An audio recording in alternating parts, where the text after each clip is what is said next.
दोस्तों, ICC champions trophy 2025 को लेकर भारत और पाकिस्तान के बीच गर्मागर्मी का माहौल कई दिनों से चल रहा था, लेकिन फिर आईसीसी के अध्यक्ष जय शाह बनने के बाद अब उन्होंने यह फैसला किया है कि चैंपियंस ट्रॉफी 2025 की मेजबानी तो पाकिस्तान की टीम ही करेगी, लेकिन टीम इंडिया अब अपने चैंपियंस ट्रॉफी 2025 के सभी मुकाबले हाइब्रिड मॉडल पर खेलेगी, जिसे पाकिस्तान की टीम ने भी स्वीकार कर लिया है। जिसके बाद ही बीसीसीआई और सिलेक्शन कमेटी ने लंबी मीटिंग के दौरान चैंपियंस ट्रॉफी 2025 के लिए भारत की 17 सदस्य टीम का ऐलान ऑफिशियल तौर पर अनाउंस कर दिया है। जी हां दोस्तों, हाल ही में पीसीबी और बीसीसीआई ने मिलकर आईसीसी चैंपियंस ट्रॉफी के लिए समझौता कर लिया है, जिसके बाद ही बीसीसीआई और सिलेक्शन कमेटी दोनों ने मिलकर भारत के उन 17 खतरनाक खिलाड़ियों का नाम ऑफिशियल तौर पर अनाउंस कर दिया है, जो टीम इंडिया की तरफ से चैंपियंस ट्रॉफी 2025 में अपना दमखम दिखाते हुए दिखाई देंगे। जहां इस 17 सदस्य स्क्वाड में इस बार टीम इंडिया स्पिन गेंदबाजी और मिडिल ऑर्डर का बढ़िया कॉम्बिनेशन तैयार किया है। साथ में कई सीनियर तो कई युवा खिलाड़ी भी शामिल हुए, जिसे देखकर आप ही नहीं बल्कि इस टूर्नामेंट में हिस्सा लेने वाली सभी टीमें अभी से ही सदमे में आ गई हैं।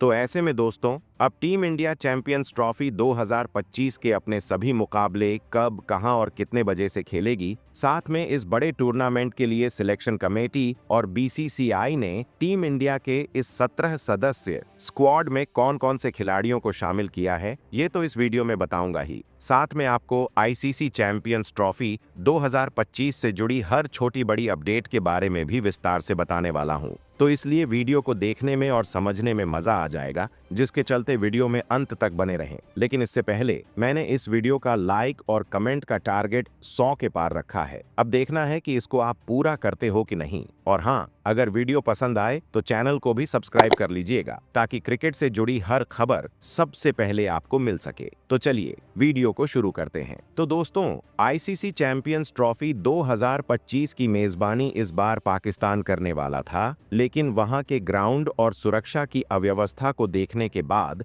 कई टीमों ने वहां पर खेलने के लिए इनकार कर दिया था, जिसके बाद बीसीसीआई ने भी पाकिस्तान में खेलने के लिए मना कर दिया था। जिसके बाद आईसीसी के अध्यक्ष जय शाह ने पीसीबी और बीसीसीआई का समझौता करवाया और फैसला किया कि अब भारतीय टीम अपने इस टूर्नामेंट के सभी मुकाबले न्यूट्रल वेन्यू पर खेलेगी। जिसके बाद आईसीसी ने अनाउंस किया कि इस टूर्नामेंट की शुरुआत फरवरी के महीने में होगी, जहां इस बड़े टूर्नामेंट में कुल 8 टीमें शामिल होंगी, जिनको 2 ग्रुप में बांटा गया है। जहां ग्रुप ए में भारत, पाकिस्तान, न्यूजीलैंड और बांग्लादेश की टीमें शामिल हैं, तो वहीं ग्रुप बी में अफगानिस्तान, ऑस्ट्रेलिया, इंग्लैंड और दक्षिण अफ्रीका की टीमें रखी गई हैं। जिसके चलते इस टूर्नामेंट की शुरुआत पाकिस्तान की टीम 19 फरवरी को न्यूजीलैंड टीम के खिलाफ करेगी। तो वहीं टीम इंडिया इस टूर्नामेंट में अपना पहला मुकाबला 20 फरवरी को यूएई में खेलेगी।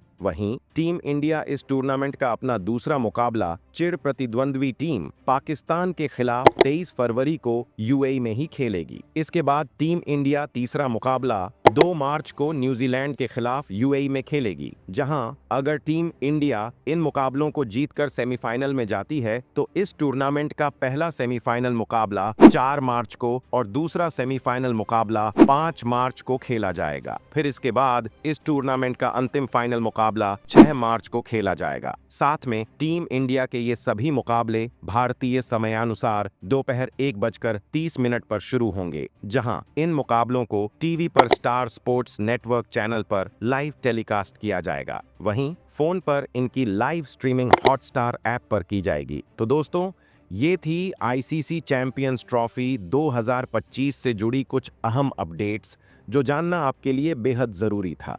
इसके बाद अब आगे बढ़ते हैं और बात करते हैं इस टूर्नामेंट के लिए टीम इंडिया की कप्तानी और उप कप्तानी के बारे में। तो दोस्तों, बीसीसीआई ने चैंपियंस ट्रॉफी 2025 के लिए टीम इंडिया की कमान एक बार फिर रोहित शर्मा के कंधों पर डाली है। जहां भले ही रोहित शर्मा बैटिंग में कुछ खास प्रदर्शन नहीं कर पा रहे हों, लेकिन उनकी चालाकी भरी कप्तानी के कारण वह किसी भी मुकाबले को पलटने की काबिलियत रखते हैं।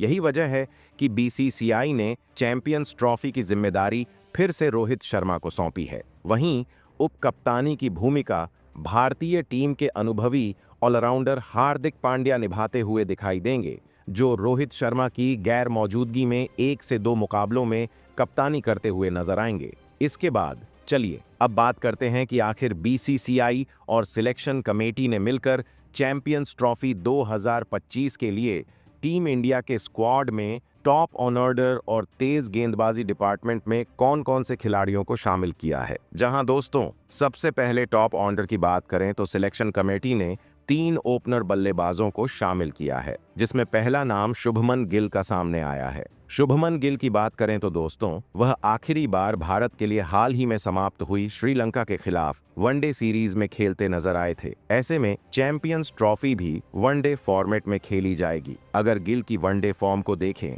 तो उन्होंने श्रीलंका के खिलाफ सीरीज के 3 मैचों में मात्र 19 के औसत से 57 रन बनाए थे। इससे भी अधिक खराब बात यह रही कि इस सीरीज में उनका स्ट्राइक रेट 61.31.19 का रहा। हालांकि उनकी हालिया फॉर्म उतनी अच्छी नहीं है, लेकिन वर्ल्ड कप 2023 में शुभमन गिल ने शानदार प्रदर्शन किया था और टीम इंडिया को कई मुकाबलों में जीत दिलाने में महत्वपूर्ण भूमिका निभाई थी। तो ऐसे में अब चैंपियंस ट्रॉफी में शुभमन गिल के सामने एक बड़ी चुनौती होगी कि वह इस टूर्नामेंट में अपनी बल्लेबाजी से टीम को अच्छी शुरुआत दिला सकें। वहीं दूसरे ओपनर बल्लेबाज के तौर पर रोहित शर्मा का नाम सामने आया है, जो इस टूर्नामेंट के लिए टीम इंडिया की कप्तानी करते हुए भी दिखाई देंगे। जहां वनडे फॉर्मेट में रोहित शर्मा की बात करें तो उनका करियर अब तक शानदार रहा है। रोहित शर्मा इस समय वनडे क्रिकेट में 11,000 रन पूरे करने के करीब हैं। ऐसे में अब उनके ऊपर भी बड़ी जिम्मेदारी होगी कि वह चैंपियंस ट्रॉफी में कप्तानी के साथ साथ बल्लेबाजी में भी टीम इंडिया को विजय दिला सकें। इसके अलावा